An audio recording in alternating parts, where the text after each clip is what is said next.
How are you, Sandra? How are you, Sandra? I'm free of Oh, COVID. very good. Oh, You're allowed out and about again. yes, absolutely.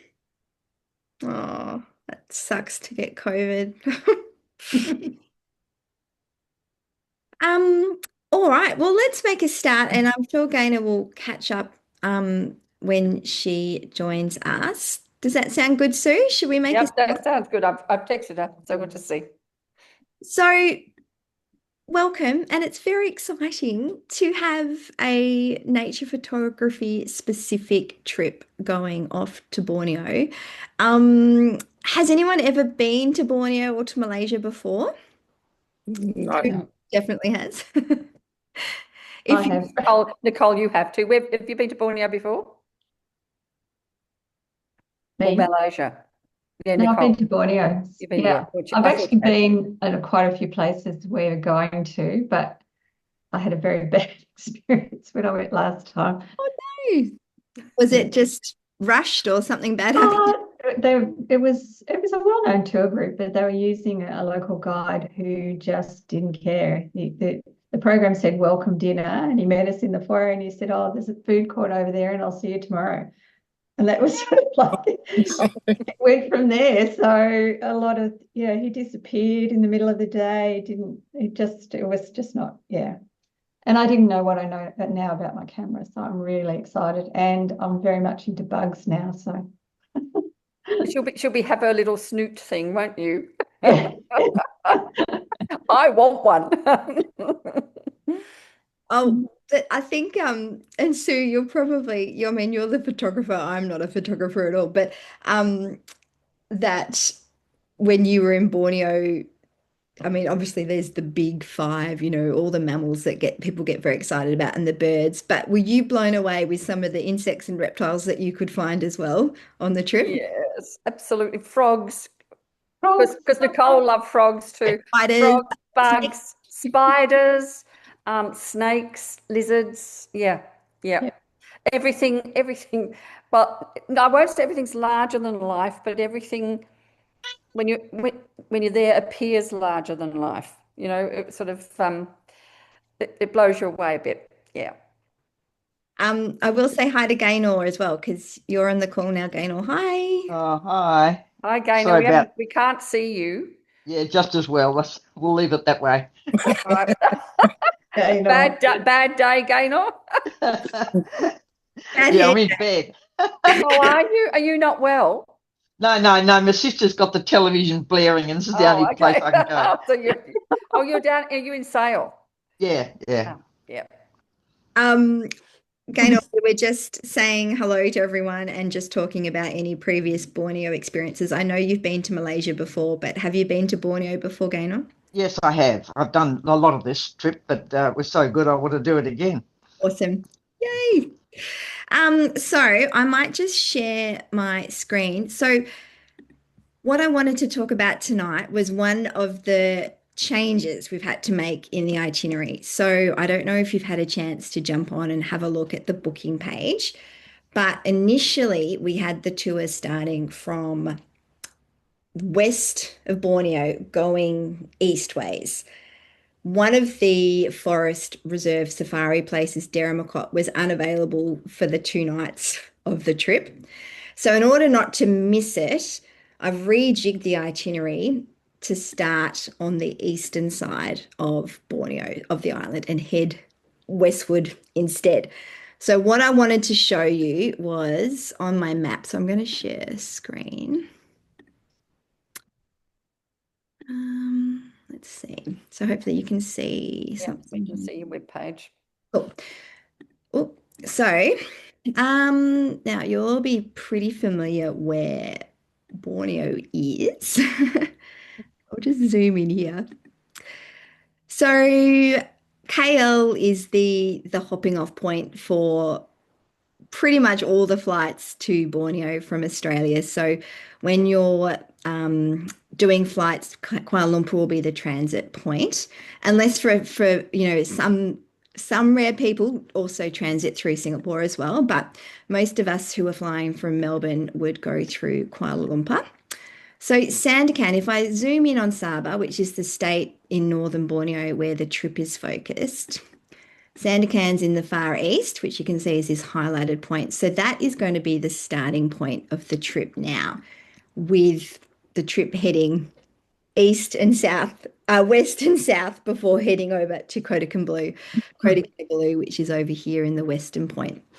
So that is a change in the itinerary, but everything is still included, just in a different roundabout way.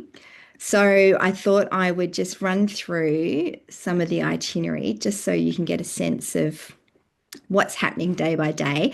And if there's anything crops up that you want to ask or have a question about, Sue has been to some of these places before as well, as have I, so we can, definitely talk about them a bit more.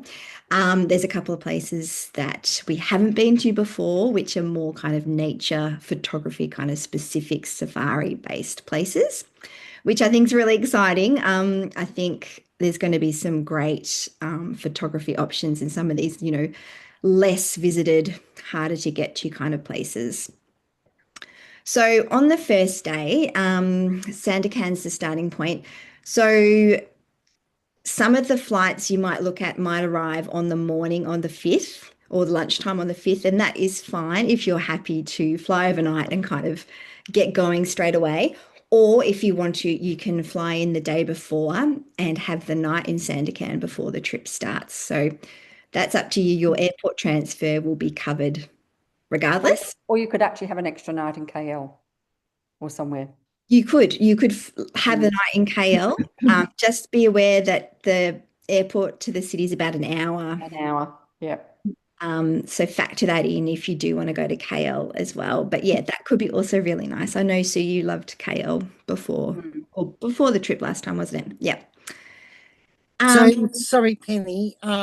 So that extra night in Sandakan, that's already that'll be included. So no, that's extra.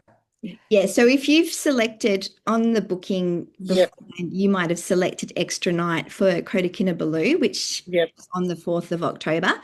So if you know you want to have the extra night, that's an extra $120 for the night before the trip. Mm-hmm. That makes sense? Yep. Yep. So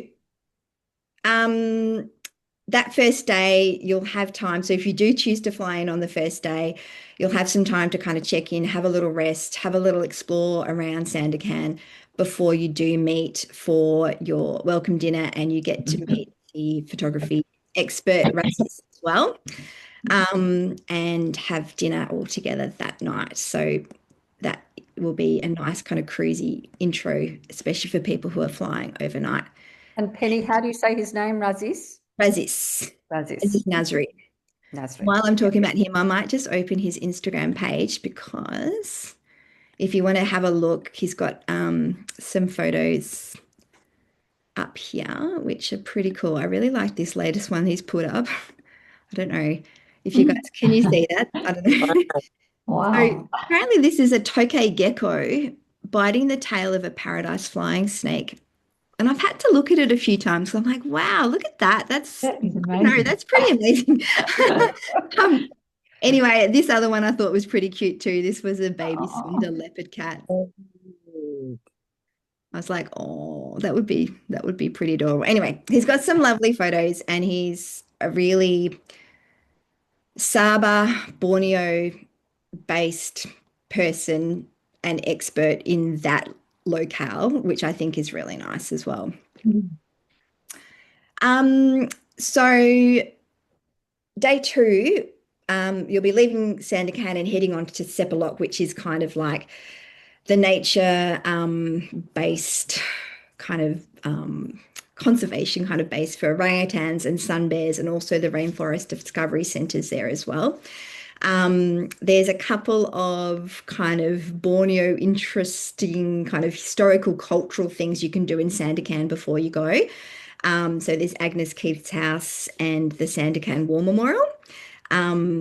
So you can spend as much or as little time as at these places as you want to. I think that's a real nice benefit of being a small group, having Sue with you who can kind of, gauge the pace and the interest and kind of move things along or keep things longer if you want. I think that's going to be a real, real lovely thing about your group. And then it's a short drive down to Sepalok. And you stay in a lovely jungle resort, which is very comfortable and has a pool and a bar and a restaurant and all these kind of lovely things, little bungalows set in the rainforest. And in the afternoon, you'll be heading off to the Rainforest Discovery Centre, which is really awesome photography opportunities there as well. So that's a daytime visit to the Rainforest Discovery Centre. The next day, you'll get to go to the Orangutan Rehabilitation Centre and to the Sun Bear Centre as well. And you'll also get to do, which I think was a highlight for quite a few people on the trip last year, was a night walk at the Rainforest Discovery Centre. Some pretty amazing nocturnal sightings and sounds. And yeah, most of the walk was on, a nice solid gravel path or a concrete path as well. And you will need a torch. If you've got a head torch, you can bring along for that. That would be handy. Mobile phone probably light is probably not going to cut it in terms of giving you a good sense of where you're walking. So I'd probably suggest a head torch if you can. And can I just say about that? Macro lenses even for big things, because the light's really low, or a low f-stop lens. I've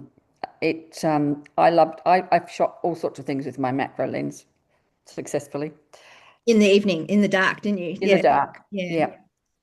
And you'll have a couple of local rangers come with you on that walk too. And they were a wealth of knowledge, weren't they, Sue? They were really super at spotting, and they probably know where the things hang out, but they acted surprised when they found a pit viper. It probably hangs out there all the time, but yes, it was I found that night really exciting. I think that's when I decided that nighttime photography, I could stand it, would be really good. Yeah. Day 4 is going to be a long drive, so just keep this in mind. This is heading off into Derrimacot Forest Reserve. So I might just jump back to the map. So you can see Sandakan's highlighted on the map here. And if oops, what am I doing?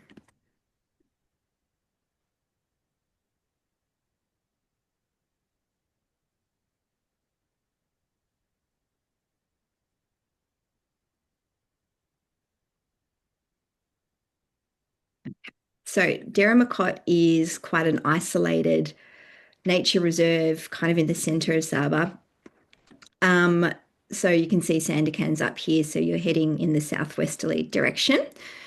So it's a long drive, and you will transfer out of a minibus into jeeps for part of the drive, just because the last couple of hours is on unpaved roads. But there'll be lots of stops, which will be great, and there may even be, stops which coincide with sightings of wildlife and other things roaming near the road, which could be good. And lunch, of course. And then once you've checked in and you've had a chance to kind of look around where you're staying at the lodge, there'll be an evening wildlife safari that night. The next day, you've got another full day at Derrimacot, so there'll be a dawn's before sunrise wildlife safari. And after brekkie, you'll have a chance to go on a walk as well. And at any of these things that, you just want a chance to chill, or you feel like not, skipping something, between Sue and Razis, you can work out if there's something that you want to miss, but nothing's kind of compulsory. So just if there's something that doesn't sound like you, you feel free. Well, there's time for a nana nap between lunch and yes. Yeah. Yeah, so there's another couple of safaris during that day as well. I think Derrimacot, because of its isolation and because it is not on the main tourist kind of path, I think this could end up being one of the highlights of the trip. Um, yeah, so fingers crossed there's some amazing sightings and some great photography opportunities here. And Now, Penny, just a yes, quick Maria. question, and Sue, you might be able to answer it. Do we see any orchids? Oh, good question. Orchids. Don't know, Maria. Because I've there's been Because people Maria's that into orchids. Yeah. yeah, Okay, that's a good there's- question. yeah, because there's been people recently gone to Borneo and have gone to the top of the mountain, that big mountain, and Yep. found orchids there. So I'm assuming They're there'll be somewhere. orchids somewhere. So I'd be interested in something like that as well. If That's a great question. I might put that out there to Razis and see what I get back and see. I'll let you know. That could be really interesting yeah, thank you. question. Um, There's definitely flowers, Maria, but I don't recall seeing orchids, but then yeah, I possibly wasn't looking for them. Yeah, no, that's all right. It's only a couple of the species people went last year, I think it was, and found some interesting ones, or were looking for specific ones. So, but I'd be interested in the one that's a metre wide. I can't think of its name. It's yeah. Wow. Well, it's quite big, Okay. So That sounds cool. It depends what season it is too, I guess. yeah, that's true too. So I might Whatever I find out, I'll send out an email and Mm. see if there's anywhere that could be a good spotting point. Oh, look, And Maria, Google it in the meantime I and will. see, and find out locations, because we can, Yeah. if it's on the Kinabatangan River or something, we can see what we can do, and Yeah, Denmarcot, we can see what we can do. Yeah. Well, look, it was only just a point of interest. That's all. Yes, I know. But it's a big point of interest, Maria. So the trip continues down to Kinabatangan River. So a half day, 5-6 hours on the road on day 6, and then a very short river transfer. So just basically across the river to your lodge, and staying on the Kinabatangan River's amazing. Yeah, peaceful, wildlife everywhere. Really amazing. So I think you'll really enjoy the river cruises. And Sue, I think you'll agree too, is the best thing about being kind of in a small group and with people who are really interested in photography is that your river guide will be so aware of what everyone's interested in, what their needs are, and how much time you need for photography with certain stops. And they're really good, and particularly having Razis, it will help, because he'll say, go further forward. We've got trees in the way. There'll be all that, and we can direct the traffic as well, because there'll only be us on the boat. We may even have 2 boats, so we can spread out. Who knows? But the river trips were amazing. And you do them at different times of the day, so you see different things during the day. And on one we actually did see an orangutan in the wild. Yes. Not much of him, but a slight profile and a very big hand. She was making a nest. It was the And male. all we could see was all this movement up there with a hand coming up. But it was exciting, because it's seeing something in the wild that's not in a recovery centre. That something might be working out there. So the next day is a full day on the river. So there's a morning river safari and a late afternoon river cruise as well.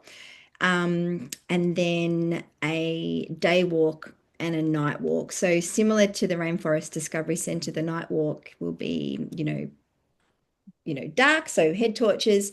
And I would just recommend spray repellent we found that really handy rather than roll on if you can, just because it's a nice, I mean, roll on is also good, but the spray kind of just worked in a quite quick, efficient way while you were walking. And long sleeves, long pants. But really, we did not get attacked by mozzies, and then we didn't see any leeches.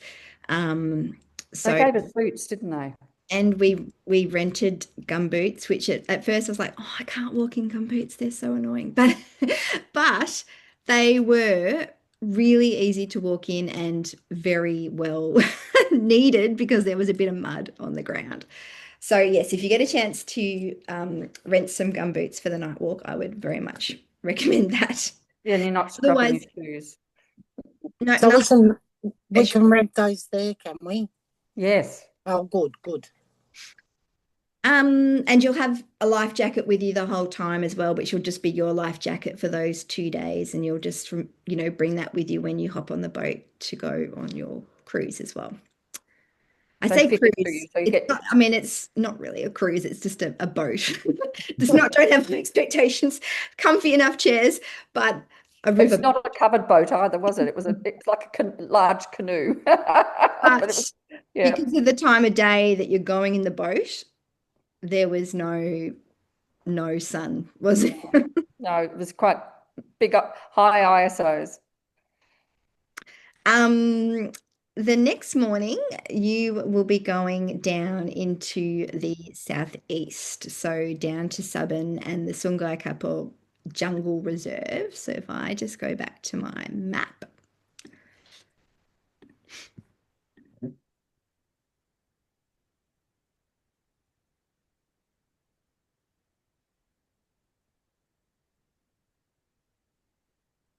Oops, I won't put that one. That's not right.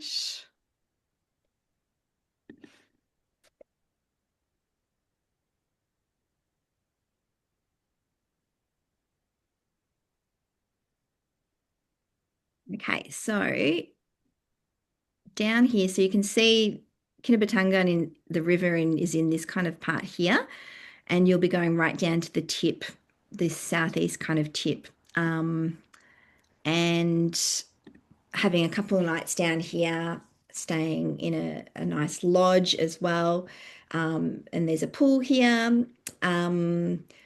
And I mean, all the places you'll be visiting have amazing birds, but this is also quite well known for bird watching as well as for seeing some of the Borneo Big Five, which Dermacut was the first kind of wildlife reserve I talked about, and that has a higher proportion of cats. So like that Sunda leopard cat that I showed you on Raz's Instagram before, they're found more in that Dermacut area, which would be quite exciting to be able to see something like that. So again, in Tabin and this area down in the reserve, there'll be a river cruise, a night safari drive on this first day, and then you'll also be able to do some hikes in the area. Mangrove forest, which I think will be really amazing, definitely for birds, potentially dolphins as well. Hornbills, sounds of gibbons. I don't know whether you'll be lucky to spot a gibbon, but having the sounds I think would be pretty cool. In my notes here, I have said that you might need some leech socks.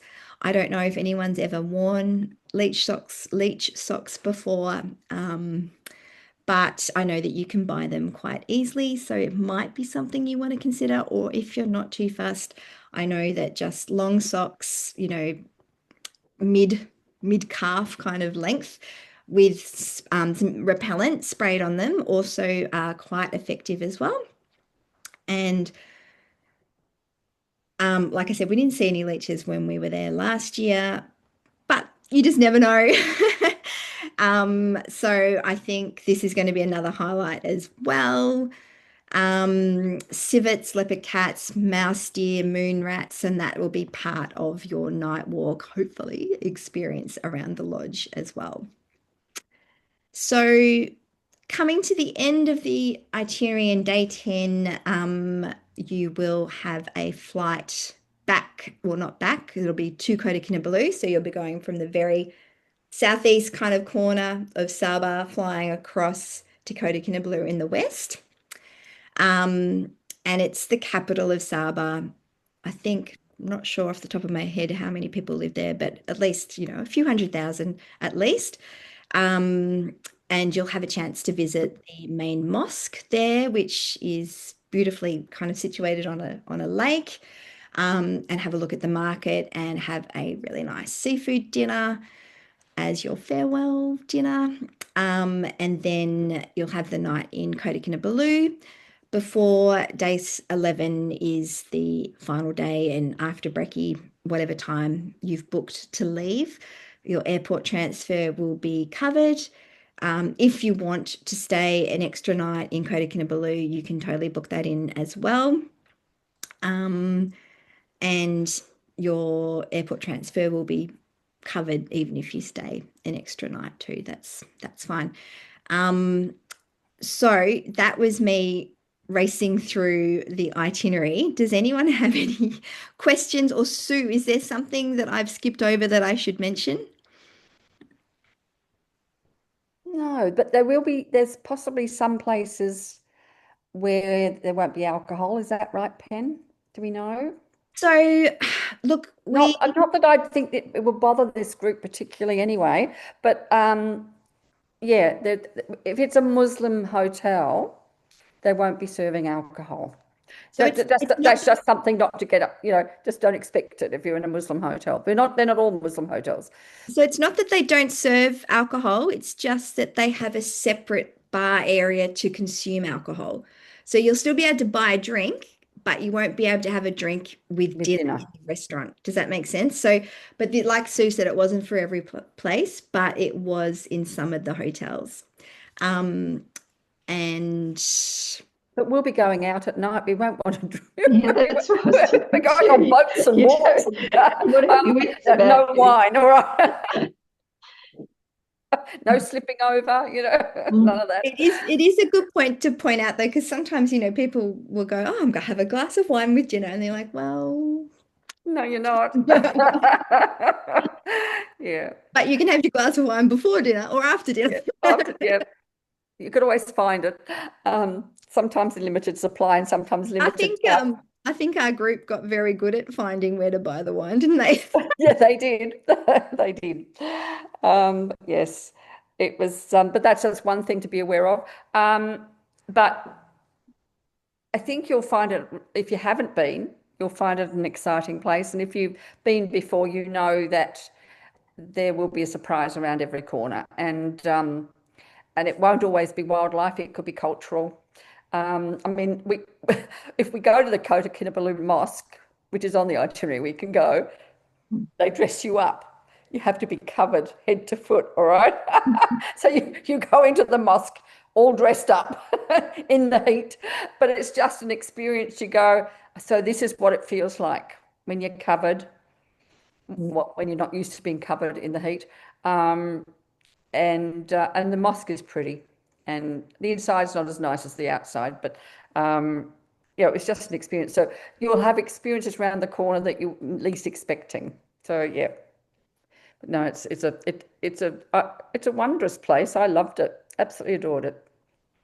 You'll have noticed too, I think that most of the meals are included on the itinerary as well. So you don't need to budget a whole lot for extra meals. But I will say that cash is important to carry when you're outside of the two major cities.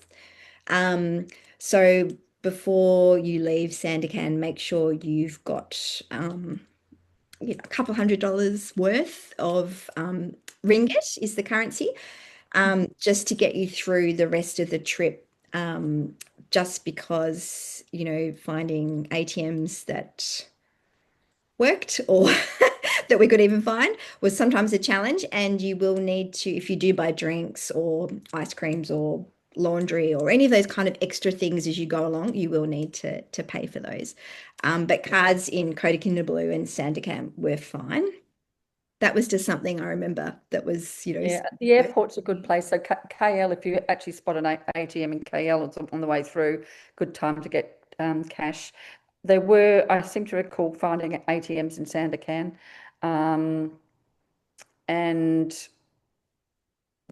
but it's much easier not to have to wander the street looking for a bank.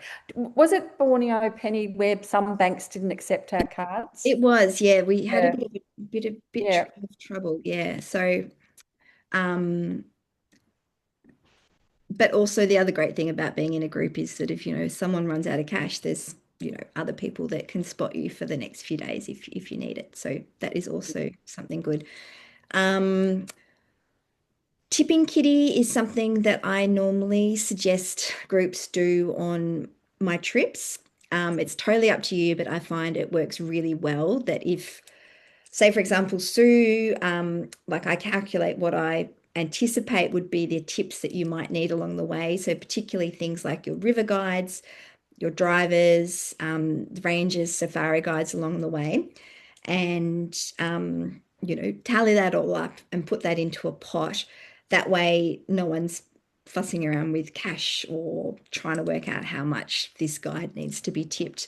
It's not, as tippy as other places in Asia.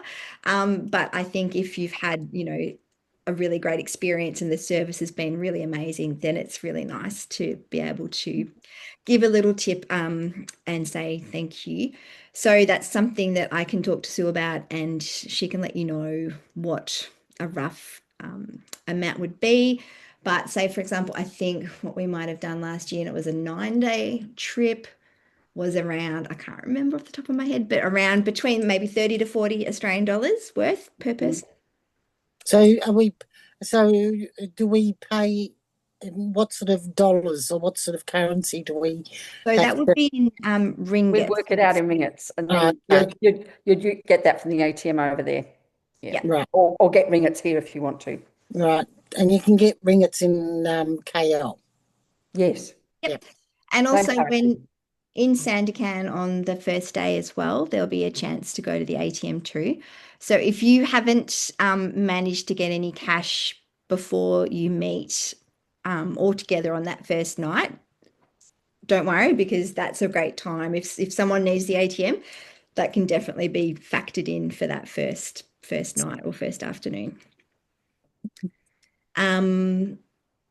So separate to that is normally the tour guide would get a tip as well. So this is more up to your own discretion. So I would just give you a kind of between this amount, and then you kind of work out where you fit on that scale, and then that would be give to Razes at the end of the trip. So We'll have two, won't we? We have a local tourist guide as well. yeah, and that could be something. It might be tip more than might one come from person the too, mightn't kitty. it? That tip might come from the kitty, so I just need to work out Yeah. how that Yeah. kind of looks. But it's not a huge amount of money. It's spread a long way. And again, no obligation at all. Don't feel compelled. It's just, if you've experienced and you've had a lovely time, then that's a nice thing to do. I was just gonna, before we wrap up, I was going to talk about flights. So I think would everyone be using Melbourne as their main departure airport? Sabina, would you fly through Melbourne? Yeah, I would. I feel like from what we just talked about, so there's probably out of Melbourne two main kind of airline options I would look at. One is Malaysian Airlines from Melbourne to Kuala Lumpur, connecting to Sandakan, and likewise on the way home, Malaysian Airlines Kota Kinabalu, connecting to Kuala Lumpur back to Melbourne. The other option is AirAsia, same route, Melbourne to Sandakan and back the same way. I have flown both, and Obviously, AirAsia is a budget airline, no frills, but cheaper. And if you do go with the AirAsia option, you can choose your seat too. So if you do want that option, you can always choose an exit, like a, what do you call it? An extra Bulkhead. legroom seat, Exit which I bulkhead, did, whatever. and it made a big difference as well. But Malaysian I Airlines, always feel guilty when I choose one of those because I'm short, and I think all the tall people should have those. And I think, no, I'm getting old. Perhaps I should try to start, wanting leg room because I'm going to get stiff and have to wriggle and yeah. Anyway, it's yeah. worth it on AirAsia. But Yeah. there is another option for coming home, and that's through Brunei. So there's a good connecting flight to Melbourne from Kota Kinabalu to Brunei to Melbourne. So that could be a lovely option to coming home as well if you don't want to go through KL or the times don't work. So if anyone wants any flight suggestions or help or research, I'm very happy to do that. I don't do flight bookings, but I'm very happy to send through options that I've found or things that I feel like could be a good route connection. And of course, there are other ways that you can fly there as well. If you want to go via Singapore, that could be an option too. You might just have to factor in an extra flight. So how did you fly last time? Was that Malaysian? I can't remember now. Malaysian, yeah. Just be warned, KL Airport's quite a large airport. Allow a reasonable amount of time for your transfers. It's a very easy airport to get lost in. There are little trains, I seem to remember, but finding one and getting on it and going in the right direction was a little bit challenging. Yeah, so don't assume that you've got an hour and a half to get from one place to the other in KL. Allow a little bit longer. So when you're looking at connecting flights, or you're arriving in KL from KL City and you've had some time elsewhere, allow some time to go from immigration. Well, immigration was a bit fraught anyway, but then go into the actual terminal. It's an interesting airport. It's not well laid out, so just allow time. Because it's quite a walk. You have quite a walk for places. So also remember what you're carrying, because you're possibly carrying lenses, etc. So you get a trolley and charge through with a trolley. I think you can take the trolley on the train, the little airport train. And but yes, do allow some time. So I was lucky. I was late connecting, and then I was lucky because my flight was also late leaving, so I did make it, but yeah, it was a bit touch and go. so Sorry, Marianne. I was just wondering, what are people doing anything else before or after the tour, or are they just doing the tour? I think I'm going to spend some time around KL, but that'll be after rather than before. I've got commitments before, so it'll be after. I'm going to spend some time in KL and then go up to Fraser's Hill. And I'll probably go with her to Fraser's Hill. She's been talking about Fraser's Hill now for so long that I really have to go. It's going to go. What's Fraser's Hill? It's probably the best birding place in Malaysia. Oh, okay. How far out of KL is it, Gaynor? That's a good question. Well, it's a couple of hours on the train, and then you've got a sort of an hour. You have to get yourself a sort of a taxi that goes up the hill, and then it costs you twice as much to go up as it does to come down. I can tell you, because you know the system by then. But there's only one taxi, so you can't negotiate with the taxi driver. You say yes, that'll be fine, thank you. And you've got yourself a ride up the hill. Otherwise, there's no other transport. It's a bit tricky, but I've done it a couple of times, and it's all right. So I'm going up there for probably 3 nights, 2 days, I think. Sounds cool. And nobody else is doing anything? I'd probably go I've got family in KL, so I may stop there for a night. Oh, okay. Yeah. Yep. You keen to go up the mountain, are you, Maria? No, I don't know about the 2-hour train trip, and No, then I meant the Kota Kinabalu, the near there, to see the Summit orchids. the mountain. yeah. I wouldn't mind doing that, but I think that's a trek and a half by the sounds of it. It is. It's a trek and a half. Yeah. But I was just wondering what else if people were staying There's longer. There's an orchid garden in KL. Yeah.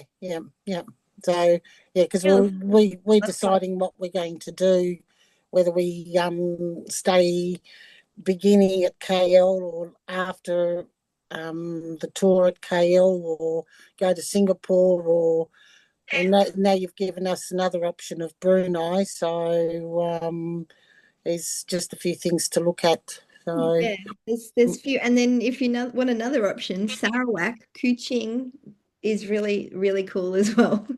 And that's the other That's in Borneo. the other state of Borneo.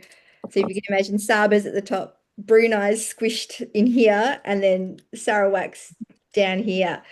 And I really love Kuching, which is the capital of Sarawak, but there's also some amazing kind of nature opportunities not far out of the city. And I think I just took an Air Asia flight from Kota Kinabalu to Kuching.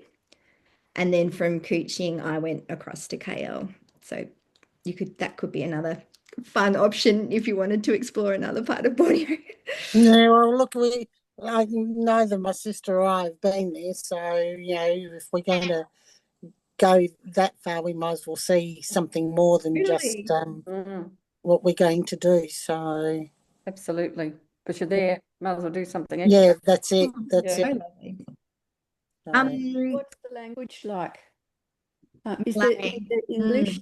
Yeah, there's lots of English English. is really, it's dual language, pretty much. yeah, a lot of English spoken. And yeah, really, really easy to get around. Because Malaysia, of course, had English. Was a colony. And it's pretty safe, I suppose, too. Yeah, and they also drive on our side of the road.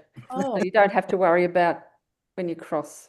I think it's one of the highest per capita countries in Asia as well, isn't it?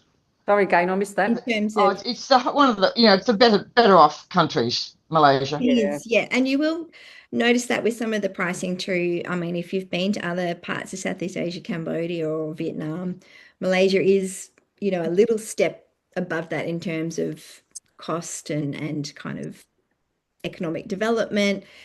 But Borneo itself, I think, because it is so geographically removed from peninsular Malaysia, you do see a little bit of a difference there as well. Bit more, it's more remote and less developed, A bit more subsistence stuff. Yeah. Now, this is going to be a stupid geographical question. Borneo, it is part of Malaysia, not Indonesia. it's Malaysia. close, isn't it?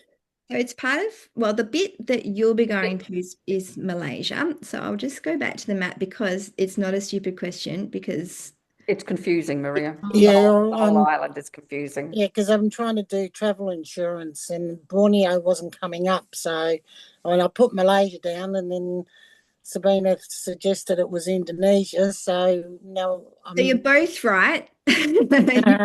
You're both right. So actually the island of Borneo, which is huge, I think it's the 5th largest island in the world. There is 3 countries on. Yeah. So Sabah and Sarawak, which I mentioned before. Yep. In Malaysia. Brunei's in here, this really tiny squished in little spot. That's Brunei. And then Kalimantan, this is all Indonesia. This Okay. So, 2/3 of the island is actually Indonesia. Right. So are we traveling in Indonesia at all or not? So the only part on this trip is to the state of Sabah, which is this part of Borneo. Yep, Oh, okay. which All is right. Malaysia, Malaysian Borneo. Yep. Okay. All right. So it's one language. Well, it's not one language. It's a few languages, but what English, and it will be spoken in other languages that you won't understand. But the ringgits, you've got ringgit in KL, and there we won't be using a different currency. So everything is fairly standard. You don't have to worry about swapping currencies or anything like that. Likewise, if you're buying an eSIM to use on your phone, you just, you can purchase the Malaysia version of the eSIM and that will work beautifully in Borneo. But for things like, talking about, I guess, costs and eSIMs and packing, all that kind of stuff, I thought, Sue, it'd be worthwhile to have what I normally do is have a little kind of pre-departure kind of catch up. So, 3 to 4 weeks, 4 weeks-ish before the trip goes, just to run through any kind of last minute packing question, things about, double checking insurance, dietary requirements, emergency contacts, any visas, not that we need visas for Malaysia, but for other countries, confirming tipping, eSIMs, all that kind of stuff.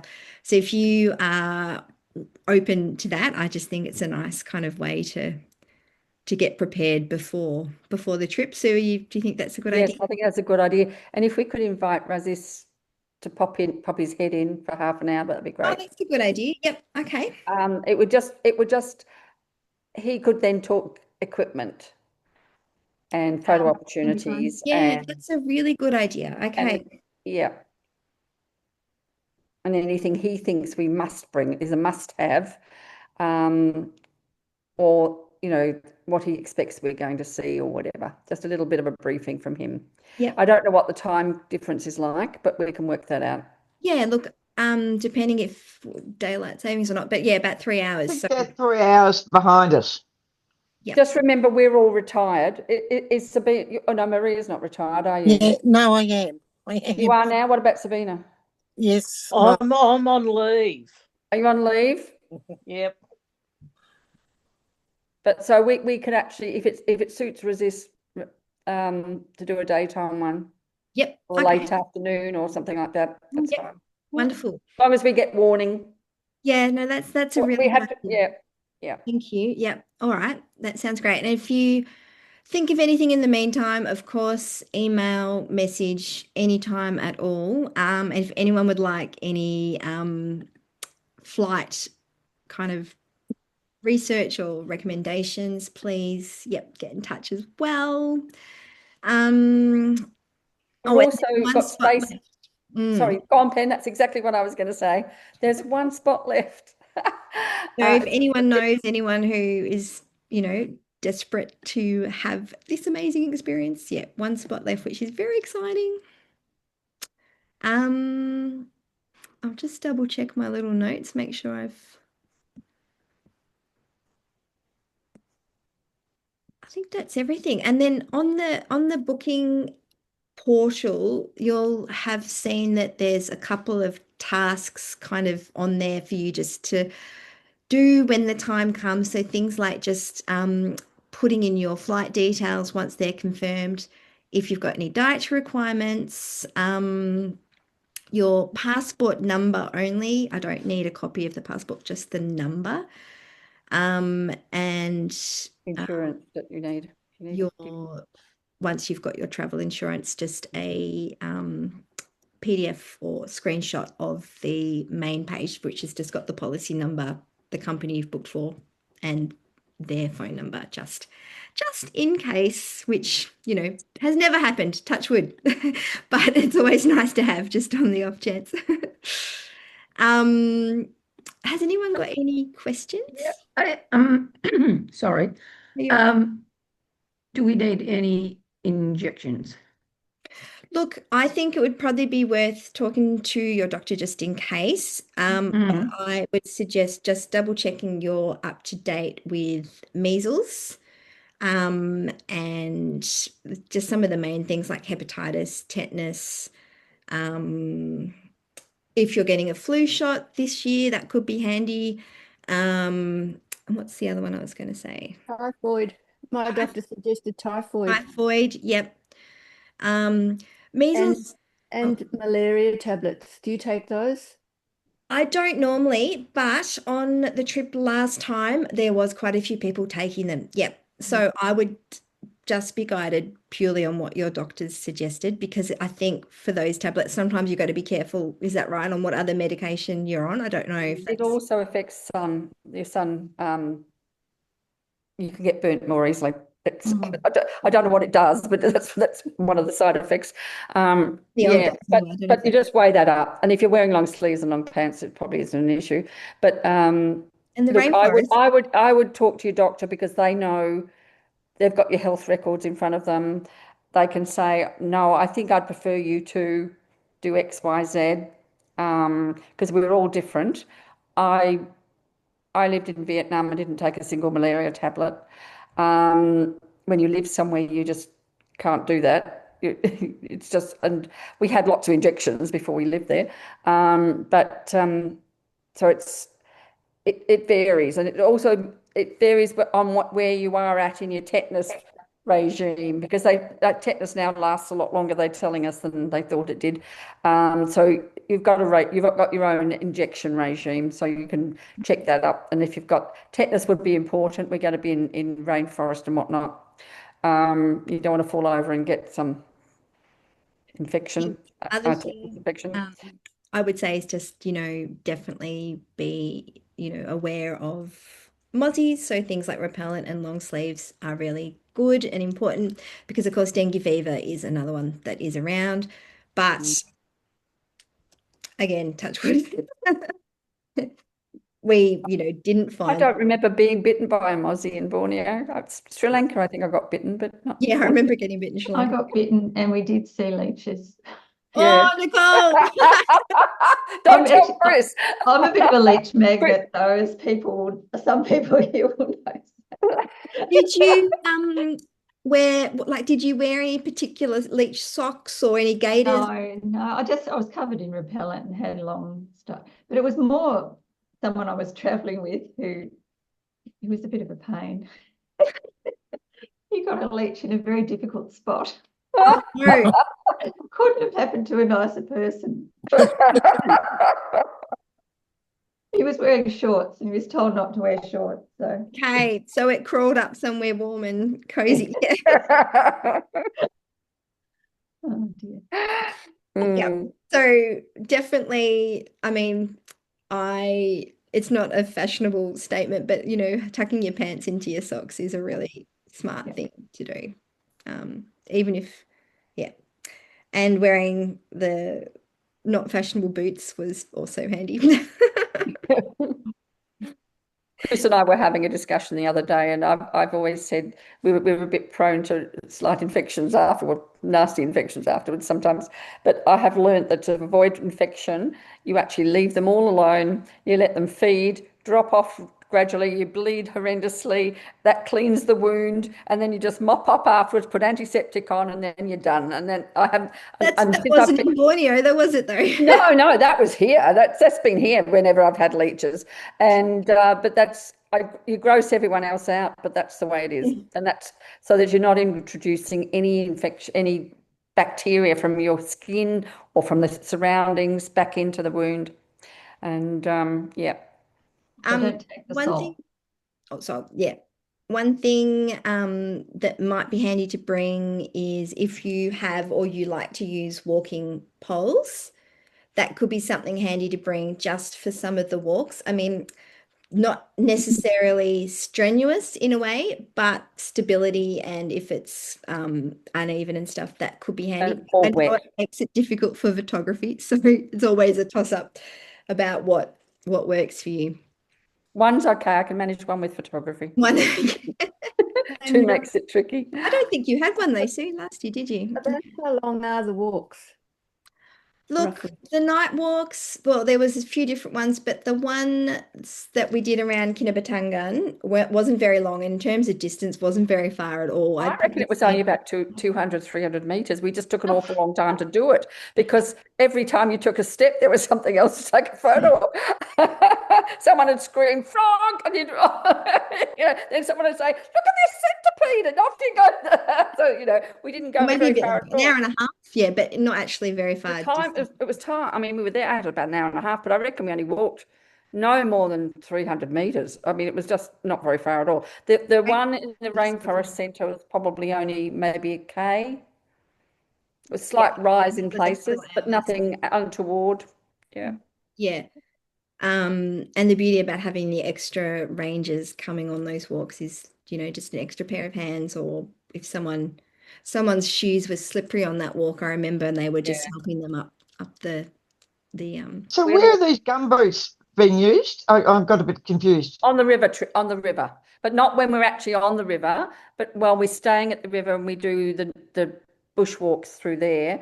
And because it's river flats, it's wet on the whole. And you can just a little bit muddy, not extreme. Oh, it wasn't like the outing we had on Saturday, where people lost their boots and shoes in the Swan Bay mud, but that's all right. But yes, you don't lose your boots. It's not quite like that. It just means that you don't have wet, soggy shoes or boots, or your own boots, and you don't have to scrub them. Yeah, it's kind of like because they hose the boots down, put them upside down, and then Did we keep them for both trips? I think we did. We had them for 2 days or something. Yeah. It's like your life jacket. You actually get fitted and you hang on to them in your little cabin. And then you don't have to keep borrowing them.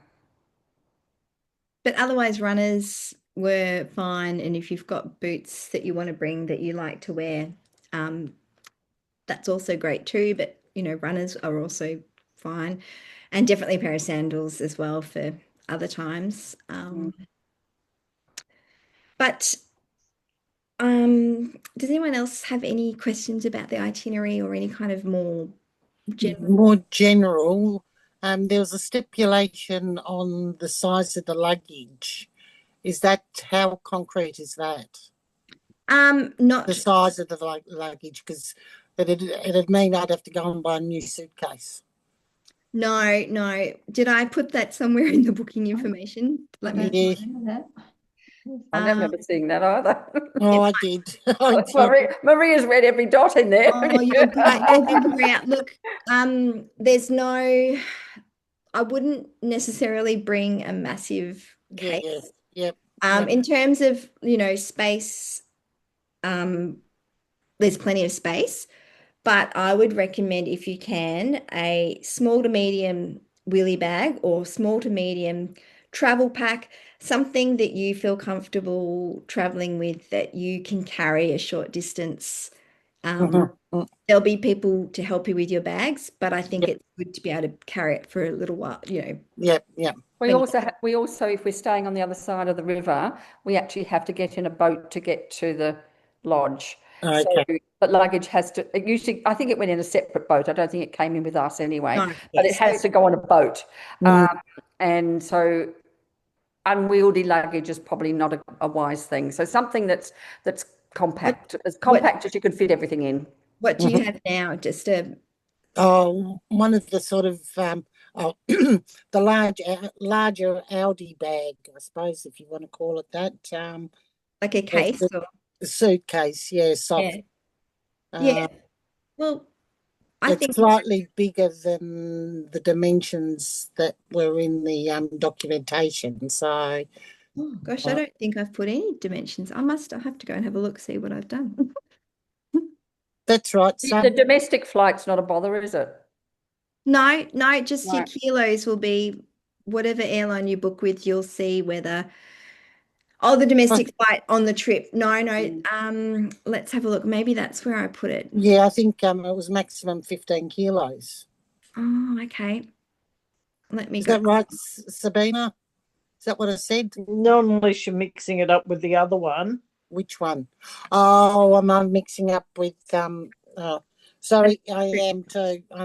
We're doing a Queensland trip, so I'm sorry. My bad. My bad. No, that's fine. Yeah, look, the domestic flight is with a subsidiary of Malaysian Airlines, so it's like a normal domestic flight. So as long as your bags Is that Scoot or something? No, it's mass flights, MAS. Oh, okay. Um, and so as long as it's that 2022. Yep. No, that's fine. And Yep. same with your hand luggage, just normal, like 7 to 10, whatever airline you fly with. Whatever airline tells Obviously you. is stricter than Malaysian Airlines, but Yes. yeah. So don't stress. Air Asia could be a bit fussy.